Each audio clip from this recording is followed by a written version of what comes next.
কিভাবে আপনি খুব সহজে আপনার নেটিস রাউটার ওয়াইফাই কে ব্যবহার করছে এবং বিনা অনুমতিতে কেউ যদি আপনার ওয়াইফাই ব্যবহার করে থাকে সেক্ষেত্রে তাদেরকে কীভাবে ব্লক করবেন সেই প্রসেসটা আজকে ভিডিওতে আমি দেখিয়ে দেব। তো অনেক সময় দেখা যায় বিনা অনুমতিতে আমাদের পাসওয়ার্ডটি বের করে ওয়াইফাই ব্যবহার করে থাকে, সেক্ষেত্রে ওয়াইফাইয়ের যে স্পিডটা রয়েছে সেটি কিন্তু অনেকাংশে কমে যায়।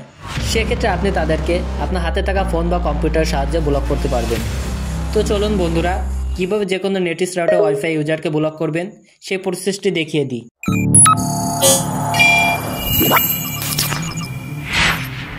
প্রথমে আপনি আপনার নেটিস রাউটার ওয়াইফাইটি মোবাইল বা কম্পিউটারের সাথে কানেক্ট করে নেবেন। কানেক্ট করে নেওয়ার পর আপনি আপনার ফোন বা কম্পিউটার থেকে যে কোনো একটি ব্রাউজার ওপেন করবেন। আমি এখান থেকে ক্রোম ব্রাউজারটি ওপেন করে নিচ্ছি। ওপেন হওয়ার পর আপনি এখানে সার্চ বার দেখতে পাবেন। জাস্ট এই সার্চ বারের উপর একটি টাচ করবেন। আপনি চাইলে আপনি আপনার কম্পিউটার থেকেও এই কাজটা করতে পারবেন। এরপরে আপনি সার্চ বারে টাইপ করবেন netis.cc। netis.cc লেখার পর আপনি এন্টার করবেন। এন্টার করার পর আপনি এখানে সাইন ইন করার অপশনটি দেখতে পাবেন। আপনাদের যাদের নেটিস ওয়াইফাইয়ের এই অ্যাডমিন ইউজার নেম এবং পাসওয়ার্ড সেট করা থাকবে শুধু তারাই মূলত এখানে সাইন ইন করা ইন্টারফেসটি দেখতে পাবেন। আর নেটিসের কিছু কিছু রাউটার আছে যে রাউটারগুলোতে অটোমেটিকলি ইউজার নেম এবং পাসওয়ার্ড দেওয়া থাকে, এবং যে পাসওয়ার্ডটা দেওয়া থাকে আমাদের নেটিস রাউটারের পেছনে সাদা স্টিকার পাবেন।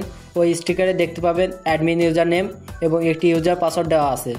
আর এমন কিছু রাউটার আছে যেগুলোতে অ্যাডমিন ইউজার নেম পাসওয়ার্ড দেওয়া থাকে না, যেমন নেটিসের ভার্সন 3.8 WF2409E যে মডেলটি রয়েছে সেটাতে কোনো রকমের অ্যাডমিন ইউজার নেম পাসওয়ার্ড থাকে না।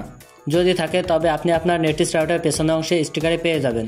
ওই স্টিকারে ইউজার নেম এবং পাসওয়ার্ড দিয়ে সাইন ইন করতে পারবেন। আমার আগে থেকে নেটিস রাউটারে অ্যাডমিন ইউজার নেম এবং পাসওয়ার্ড সেট করা রয়েছে, তাই আমি এই সাইন ইনে ক্লিক করে দেব। এরপরে ঠিক আপনারা এরকম একটি ইন্টারফেস দেখতে পাবেন। যদি আপনি আমার মতো এরকম ইন্টারফেস দেখতে না পান তবে উপরে থাকা এই 3 ডট মেনুতে একটি ক্লিক করবেন। এই মেনুতে ক্লিক করার পর নিচের দিকে ডেস্কটপ সাইট নামে একটি অপশন পেয়ে যাবেন। জাস্ট এখানে একটি টিকমার্ক করে দিবেন। টিকমার্ক করে দিলে আপনাদের মোবাইল স্ক্রিনটা ডেস্কটপ সাইটের মতো শো হবে। তারপরে এই অ্যাডভান্স সেটিংস এখানে একটি ক্লিক করবেন। আর যারা কম্পিউটার দিয়ে কাজটা করছেন তাদের সরাসরি এরকম ইন্টারফেস শো করবে। তারপরে আপনি আপনার 2 আঙ্গুল দিয়ে এভাবে জুম করবেন। জুম করে নেওয়ার পর এই ওয়্যারলেস অপশনটি খুঁজে বের করবেন। খুঁজে বের করার পরে এই ওয়্যারলেসের উপরে একটি ক্লিক করবেন। এরপর আপনার নেটিস রাউটার ওয়াইফাই কে ব্যবহার করছে সেটি দেখার জন্য এই ওয়্যারলেস ক্লায়েন্ট লিস্ট এখানে একটি ক্লিক করবেন। ক্লিক করার পর আপনার ওয়াইফাই কোন কোন ডিভাইস ব্যবহার করছে সেটি এখান থেকে দেখতে পাবেন। এখন এই সময় আপনি দেখতে পাচ্ছেন যে মাত্র একটি ডিভাইস আমার রাউটারের সাথে কানেক্টেড আছে, আর সেই ডিভাইসটি ব্যবহার করছি আমি। এখানে আমার মোবাইলে যে মেক অ্যাড্রেসটি রয়েছে সেটি এখানে দেখতে পাচ্ছি। যেহেতু ওয়াইফাইয়ের সাথে আমার মোবাইলটি কানেক্টেড রয়েছে, আমি যদি এই মেক অ্যাড্রেসটি দিই তবে আমার ডিভাইসটি ব্লক হয়ে যাবে। সো অন্য কোনো ডিভাইসকে ব্লক করার জন্য আপনি যে কাজটি করবেন, এখানে আপনার বেলা অনেকগুলো ডিভাইস কানেক্টেড থাকতে পারে। ওই ডিভাইসগুলোর ভেতর থেকে যে অ্যান্ড্রয়েড ফোনের মেক অ্যাড্রেসটি আপনি চেনেন না, অথবা অনেক সময় অ্যান্ড্রয়েড ফোনের নামটি শো করে যে ফোনটিকে আপনার অপরিচিত মনে হবে, আপনি চাইলে তাকে ব্লক করতে পারবেন। আপনি যে ডিভাইসটি ব্লক করবেন সেই ডিভাইসটির পাশের এই মেক অ্যাড্রেসটি কপি করবেন। তাছাড়া আপনি এই হোস্ট নেমের জায়গায় সেই মোবাইলটির নামও দেখতে পাবেন। সো আপনি দেখতে পাচ্ছেন যে আমার যে অ্যান্ড্রয়েড মোবাইলটা এটি কিন্তু নাম শো করে না, শুধু অ্যান্ড্রয়েড এবং অন্য কিছু লেখা রয়েছে। কিছু কিছু মোবাইলে শুধু মডেলই দেখতে পাবেন। এখান থেকে আপনি যে মোবাইলটি চেনেন না বা যে মডেলটি চেনেন না বা অপরিচিত যে মডেলটি থাকবে সেই ডিভাইসটির পাশে যে মেক অ্যাড্রেসটি থাকবে সেটি কপি করবেন। এরপরে আমরা চলে আসব এখানে যে মেক ফিল্টারিং করার যে অপশনটি রয়েছে এই অপশনটিতে একটি ক্লিক করবেন। এখানে আপনি এরকম ইন্টারফেস দেখতে পাবেন। আপনার রাউটারে যদি পারমিটে এই অপশনটি দেওয়া থাকে তবে আপনি এই ডিনাইতে ক্লিক করবেন। ডিনাই অপশানে ক্লিক করার পরে আমাদের এই সেটিংসটি সেভ করে নিতে হবে। সেভ করার জন্য নিচে এই সেভ বাটনে ক্লিক করবেন। সেভ বাটনে ক্লিক করে দেওয়ার পর আমাদের রাউটারটি অটোমেটিকলি একবার অফ হয়ে যাবে, আবারও অটোমেটিকলি কানেক্টেড হয়ে যাবে।